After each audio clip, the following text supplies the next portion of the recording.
Hi మోక్ష. ఇవాళ నేను ఒక కథ చెప్తాను, విను. ఇప్పుడు కథలేంటి మమ్మీ అని అనుకోకు, ఇది నీ లైఫ్లో ఎప్పుడో అప్పుడు డెఫినెట్గా ఉపయోగపడుతుంది. సో ఒక్కసారి ఈ కథ చెప్తాను, నేను లాస్ట్లో కూడా నేను అడుగుతా నువ్వేం నేర్చుకున్నావు ఈ కథ నుంచి అని. నువ్వేం నేర్చుకుంటే అది నాకు చెప్పాలి, సరేనా? ఓకే. ఈ కథ పేరు ఆరోగ్య రహస్యం, అంటే ద సీక్రెట్ ఆఫ్ హెల్త్. ఆరోగ్య రహస్యం అంటే ద సీక్రెట్ ఆఫ్ హెల్త్ అన్నమాట. సో దీంట్లో ఎవరెవరు క్యారెక్టర్స్ ఉన్నారు, వాళ్ళకి వచ్చిన ప్రాబ్లం ఏంటి, వాళ్ళు ఎట్లా ఓవర్కమ్ చేశారు, ఆ ఫియర్ని ఎట్లా ఓవర్కమ్ చేశారు అనేది చదువుదాం, ఓకేనా? కుబేరుడు అనే యువకుడికి అష్టైశ్వర్యాలు ఉన్నాయి, కానీ ఆరోగ్యం లేదు. తన ఆరోగ్యం చెక్కబడడానికి ఎన్నో మందులు సేవించాడు, కానీ లాభం కలగలేదు. అందుచేత అతను ఎప్పుడు దిగులుగా ఉండేవాడు. సో కుబేరుడు అనే ఒక అబ్బాయి ఉన్నాడు. ఆయన చాలా వెల్దీ, చాలా వెల్దీ, కానీ హెల్త్ మాత్రం ప్రాపర్గా ఉండేది కాదు. సో మనకి ఇప్పుడు ఏమైనా ఒక ప్రాబ్లం ఉండగానే మనం ఎలా ఉంటాము, కొంచెం డల్గా ఉంటాం కదా. సో ఆయన హెల్త్ బాగోకపోవడం వల్ల ఆయన డల్గా ఉండేవాడు. ఎవరు? కుబేరుడు. Very good. కుబేరుడి మిత్రుడు చరకుడు అనేవాడు ఏదో పని మీద వచ్చి కుబేరుడు ఇంటి దగ్గర బస చేశాడు. అతను తన మిత్రుడి అనారోగ్యం గురించి విచారించాడు. అతను పెద్ద ఘన వైద్యుడు కాకపోయినా గృహ వైద్యం తెలిసినవాడు. సో కుబేరుడి యొక్క ఫ్రెండ్ ఉన్నాడు. కుబేరుడి యొక్క ఫ్రెండ్ పేరేంటి? చరకుడు. చెప్పు మోక్ష. చరకుడు. ఆ చరకుడు ఆయన ఏదో ఒక పని మీద వాళ్ళ సిటీకి వెళ్ళాడు. ఎవరు? కుబేరుడు సిటీకి వెళ్ళాడు చరకుడు. సరే ఎలాగో వెళ్ళాడు కదా, మరి ఫ్రెండ్ వాళ్ళ ఇంటికి వెళ్ళకుండా ఎవరైనా ఉంటారా? సరే అని చెప్పి ఫ్రెండ్ వాళ్ళ ఇంటికి వెళ్ళాడు. కానీ ఫ్రెండ్ మాత్రం చాలా డల్గా ఉన్నాడు. ఏంటి నా ఫ్రెండ్ ఇంత డల్గా ఉన్నాడు అని అనుకున్నాడు. ఈయన పెద్ద ఏమి డాక్టర్ కాదు, కానీ ఆయుర్వేదిక్ టిప్స్ అనేది తెలుసు. చరకుడికి ఆయుర్వేదిక్ టిప్స్ అనేది తెలుసు. సో అతను ఏం చేశాడో చూద్దాం. ఆయుర్వేదిక్ అంటే హెర్బల్ మెడిసిన్స్ మాట. నెక్స్ట్, అతను కుబేరుణ్ణి తనకు తెలిసిన మేరకు పరీక్షించి అతని శరీరంలో ఏ దోషము లేదని తెలుసుకున్నాడు. చరకుడు కుబేరుడి దినచర్య గురించి ప్రశ్నించాడు. సో ఇక్కడ కుబేరుడున్నాడు, చరకుడున్నాడు. కుబేరుడి యొక్క ఫ్రెండ్ చరకుడు. కుబేరుడికి ఏదో ప్రాబ్లం ఉంది, చరకుడు సాల్వ్ చేద్దామని చూస్తున్నాడు. So he asked about the daily routine. అసలు నీ డైలీ రొటీన్ ఎలా ఉంటుందో ఒకసారి నాకు చెప్పు అని అడుగుతాడు. శరీరాన్ని కూడా పరిశీలించాడు, అంటే ఫిజికల్గా ఏమైనా ప్రాబ్లం ఉందా అనేది చూశాడు. ఫిజికల్గా అయితే ఎలాంటి ప్రాబ్లము తనకి కనపడలా. చరకుడికి కుబేరుడిలో ఎలాంటి ఫిజికల్ ప్రాబ్లము కనిపించలేదు. సో ఇంకా తన డైలీ రొటీన్ ఎలా ఉందో అడిగి తెలుసుకున్నాడు. సో డైలీ రొటీన్ ఇట్లా ఉంది కుబేరుడిది. కుబేరుడు ఉదయం కాలకృత్యాలు తీర్చుకుని ఫలహారం చేస్తాడు. తరువాత కొంతసేపు, ఫలహారం అంటే బ్రేక్ఫాస్ట్, తరువాత కొంతసేపు తమ ఆస్తికి సంబంధించిన లెక్కలు చూస్తాడు. మధ్యాహ్న పళ్ళ రసం తీసుకుంటాడు. తరువాత కాసేపు విశ్రాంతి తీసుకుని భోజనం చేస్తాడు. భోజనం చేసి నిద్రపోతాడు. నిద్ర అయ్యాక తన వ్యవహారాలు చూసే ఉద్యోగుల మీద అజమాయిషీ చేసి తన తండ్రితో సొంత వ్యవహారాలను గురించి చర్చిస్తాడు. రాత్రి భోజనం అయ్యాక పడుకునే ముందు మళ్ళీ పళ్ళరసం తాగుతాడు. సో ఆయన దినచర్య ఇలా ఉంటుంది అన్నమాట. పొద్దున్న లేవగానే కొంతసేపు బిజినెస్కి సంబంధించినవి అన్నీ చూసుకుని వాళ్ళ డాడీతో ఆ లెక్కలు అవి మాట్లాడి మధ్యాహ్నం ఒకసారి ఫ్రూట్ జ్యూస్ తాగుతాడు, సాయంత్రం ఒకసారి ఫ్రూట్ జ్యూస్ తాగుతాడు, మధ్యాహ్నం కాసేపు పడుకుంటాడు. సో ఇప్పుడు దాకా ఎక్కడి దాకా చదివాం మనము? కుబేరుడు అంటే ఎవరు, చరకుడు అంటే ఎవరు? కుబేరుడికి కొంచెం హెల్త్ ప్రాబ్లం ఉంది, చరకుడు సాల్వ్ చేద్దామని చూస్తున్నాడు. తన యొక్క డైలీ రొటీన్ గురించి అడిగాడు. ఇప్పుడు అసలు చరకుడు ఎట్లా ఈ ప్రాబ్లం సాల్వ్ చేస్తాడో చూద్దాం. కుబేరుడు ఈ వివరాలను చెప్పి చరకుడితో, నన్నేదో భయంకరమైన వ్యాధి పట్టుకున్నది, అది మందులకు లొంగేది కాదు, పళ్ళరసం నోటికి బాగుండదు, భోజనం హితవుగా అనిపించట్లేదు, నా జీవితం ఇలా గడిచిపోవాల్సిందేనా అని నిరుత్సాహంగా ఉంటుంది అన్నాడు. సో ఈ అబ్బాయి చాలా ఫీల్ అవుతుంది అనమాట. కుబేరుడు అనే అబ్బాయి, నాకు ఏది టేస్టీగా అనిపించట్లేదు, ఫుడ్ టేస్టీగా అనిపించట్లేదు, నాకు నిద్ర సరిగ్గా పడట్లేదు అని చెప్పి ఫ్రెండ్తో తన బాధలన్నీ షేర్ చేసుకున్నాడు కుబేరుడు. అయితే చరకుడు నవ్వి, నిరుత్సాహపడకు, నీకు ఔషధాలతో పాటు గాలి మార్పు కూడా అవసరం. 1 మాసం పాటు మా ఊరు వచ్చి ఉండు, నీ ఆరోగ్యం బాగుపడుతుందని నా నమ్మకం అన్నాడు. చరకుడు ఏమన్నాడు? నువ్వు నాతో పాటు రా. కుబేరుడిని ఏమన్నాడు? 1 నెల పాటు నాతో పాటు ఉండు, డెఫినెట్గా గాలి చేంజ్ వస్తే అప్పుడప్పుడు మనకి ఏమైనా ప్రాబ్లం వస్తే కొంచెం ఎన్విరాన్మెంట్ చేంజ్ చేసుకోవడానికి ట్రై చేయాలి. సో దట్ మనకి తెలుస్తుంది ఎక్కడ ప్రాబ్లం ఉంటుంది, ఏం జరుగుతుంది అనేది మనకి తెలుస్తుంది. సో అందుకుని చరకుడు ఇన్వైట్ చేశాడు కుబేరుణ్ణి, మా ఇంటికి రా అని. సరే, కుబేరుడు కూడా తండ్రి అనుమతి తీసుకుని ఊరు వెళ్ళాడు. ఆ గ్రామంలోని సంపన్నులు కళాప్రియులు, అందుచేత అక్కడ నిత్యము వినోద కార్యక్రమాలు జరుగుతూ ఉండేది. వినోద కార్యక్రమాలు అంటే ఏంటమ్మా మోక్ష? వినోద కార్యక్రమాలు అంటే కల్చరల్ యాక్టివిటీస్, అంటే సంగీతము, లేకపోతే ఒక ఇదివరకు ఇలాగ డ్రామాస్ అవన్నీ బాగా జరిగేవి, అలాంటివి జరుగుతూ ఉండేవి. అలాంటివి మనకి చూస్తూ ఉంటే ఒక తెలియని హ్యాపీనెస్ వస్తుంది. ఆర్ట్స్ చూస్తూ ఉంటే ఒక తెలియని హ్యాపీనెస్ వస్తుంది. సో కుబేరుడికి నచ్చిందో లేదో చూద్దాం. కుబేరుడికి ఆ కార్యక్రమాలు అమితమైన ఆనందం కలిగించాయి.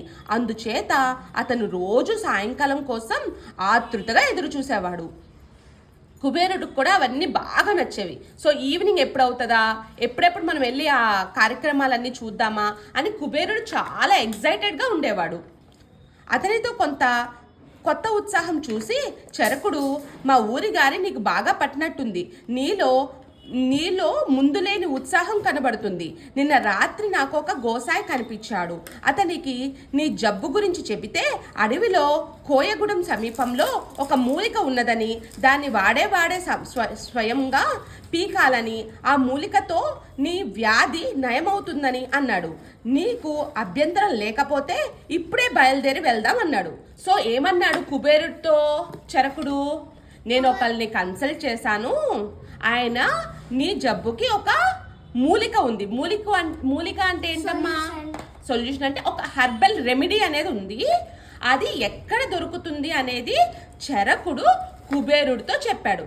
నీకు ఏ అభ్యంతరం లేకపోతే వెళదామా అని అడిగాడు. ఫ్రెండ్ని అడిగాడు, నాకు ఎక్కడ దొరుకుతుందో తెలుసది, నీకు ఏ అభ్యంతరం లేకపోతే వెళదామా అని అడిగాడు. అయితే ఏమన్నాడు? సాయంత్రం కల్లా తిరిగి వచ్చేస్తామా అని కుబేరుడు అడిగాడు. ఎందుకు రాలేము, ప్రయాణం కొద్ది గంటలే పడుతుంది అన్నాడు చరకుడు. సాయంత్రం కల్లా వచ్చేద్దామని కుబేరుడు ఎందుకు అనుకుంటున్నాడు? కాదు, కల్చరల్ యాక్టివిటీస్ ఉంటాయి కదా, అవి చూడాలి అన్న ఉద్దేశంతో చెప్పాను కదా. కుబేరుడికి ఆ కల్చరల్ యాక్టివిటీస్ బాగా నచ్చేసినాయి. అందుకే ఊరెళ్తే మళ్ళీ సాయంత్రం లోపు వచ్చేస్తామా మనము అని అడిగాడు. అయితే వచ్చేస్తామని చెప్పాడు. ఫ్రెండ్ ఏమన్నాడు? వచ్చేస్తామని చెప్పాడు. మిత్రులిద్దరూ ఆ అడవిలో కాలిబాట వెంట నడుస్తూ వెళ్ళారు. చరుకుడు చకచకా నడిచేస్తున్నాడు గాని కుబేరుడు నడవలేక మధ్యలో ఆగిపోతున్నాడు. నా వయసు వాడివే కదా, నాతో పాటు నడవలేకపోతున్నావేంటి అన్నాడు చరకుడు. నా ఆరోగ్యం సరిగ్గా ఉంటే నేను నడుదును అన్నాడు కుబేరుడు. నీ ఆరోగ్యం గురించే కదా పోతున్నాము, త్వరగా పోకపోతే తిరిగి త్వరగా రాలేము అన్నాడు చరకుడు. ఆ మాట వినేసరికి కుబేరుడు పట్టుదలగా చరకుడి వెంట నడిచాడు. ఇద్దరు చాలా దూరం నడిచి వెళ్ళాక చరకుడు ఒక మొక్కను చూపి, ఇదే మూలిక, నీ చేత్తోనే పెకలించు అన్నాడు. కుబేరుడు ఆ మొక్కను 2 చేతుల్లో పట్టి లాగితే వేలతో సహా వచ్చింది. దాని సమీపంలో ఉన్న పొలంలో శుభ్రంగా కడిగిన మీదట చరకుడు దాని వేరును కుబేరుడికి చేత తినిపించాడు. ఇక మనం వెనక్కి వెళ్ళవచ్చు అన్నాడు. సో ఇద్దరు ఫ్రెండ్స్ వెళ్ళారు. ఈ చరకుడేమో చకచకా వెళ్ళిపోయాడు. కుబేరుడు కాస్త స్లోగా వెళ్ళాడు. నువ్వు నా వయసు ఓడవే కదా, నువ్వు చకచక నడవలేకపోతున్నావేంటి అని చెప్పి చరకుడు అడిగాడు. అయితే నా ఆరోగ్యం కరెక్ట్గా లేదు కదా, అందుకే నడవలేకపోతున్నాను అన్నాడు. సరే, నీ ఆరోగ్యం కోసమే కదా వెళ్తున్నాం ఇంత దూరము అనగానే తనకు కూడా ఉత్సాహం వచ్చి కుబేరుడు కూడా మంచిగా పరిగెట్టుకుంటూ వెళ్ళాడు. సరే, వాళ్ళకి కావాల్సిన మొక్క కూడా దొరికింది. ఆ మొక్క కూడా తీసుకున్నారు. ఇప్పుడు వెనక్కి వెళ్తున్నారు అనమాట. వెనక్కి వెళ్ళేటప్పుడు ఏం జరిగిందో చూద్దాం. తాము వచ్చిన దారం అంతా తలుచుకునేసరికి కుబేరుడికి గుండెల్లో రాయి పడినట్టుంది. పైగా అతనికి ఆకలిగా ఉంది. మిత్రమా, నాకు ఆకలి మండిపోతుంది, అడుగు తీసి అడుగు వెయ్యలేను, తినడానికి కావాలి అన్నాడు కుబేరుడు నీరసంగా. కుబేరుడు ఏమన్నాడు? కుబేరుడు అన్నాడు, నాకు చాలా ఆకలేస్తుంది, నేను ఇంకా కొంచెం కూడా నడవలేను అని అన్నాడు. అయితే అప్పుడే ఔషధం పనిచేస్తుంది మాట. ఔషధం పనిచేస్తుందని ఎందుకన్నాడు? వాడికున్న ప్రాబ్లం ఏంటి? స్టార్టింగ్లో కుబేరుడికి సరిగ్గా ఆకలేయట్లేదు, సరిగ్గా నిద్ర పట్టట్లేదు. కానీ ఇప్పుడు ఏమేస్తుంది కుబేరుడికి? ఆకలేస్తుంది. సో ఔషధం పనిచేస్తుంది అనుకున్నాడు. ఈ సంగతి తెలిస్తే వెంట తినడానికి ఏదైనా తెచ్చేవాడిని. ఇప్పటికైనా పించిపోలేదు. దగ్గరలో ఉన్న కోయగూడెం ఉన్నది. అక్కడ తినడానికి ఏదైనా దొరక్కపోదు అన్నాడు చరకుడు. కోయగూడెం అంత దగ్గరలో ఏమీ లేదు. అయినా గత్యంతరం లేక కుబేరుడు అక్కడికి దాకా నడిచాడు. కోయదొర వారికి స్వాగతం చెప్పి అప్పటికప్పుడు వెదురు బియ్యం వండించి పెట్టాడు. ఆకలి కరకరలాడుతుంటే తాను ఏమి తింటున్నాడో తెలియకుండా కుబేరుడు ఆవురావురా తినేశాడు.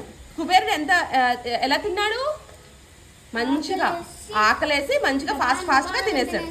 యా, భోజనం అయ్యాక ఇద్దరికి నిద్ర వచ్చింది. కోయిదొర వాళ్ళకి పడకలు ఏర్పాటు చేశాడు. వాళ్ళ నిద్ర లేచేసరికి సాయంకాలం కావస్తుంది.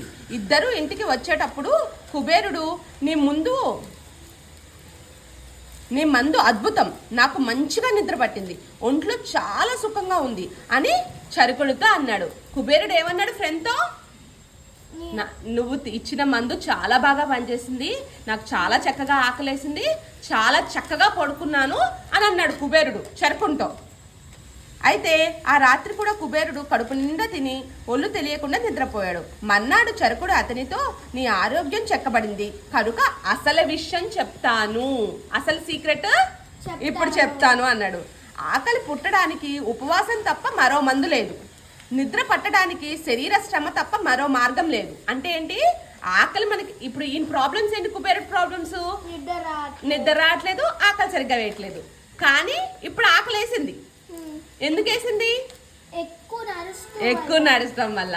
అండ్ ఇప్పుడు నిద్ర కూడా బాగా పట్టింది. ఎందుకు?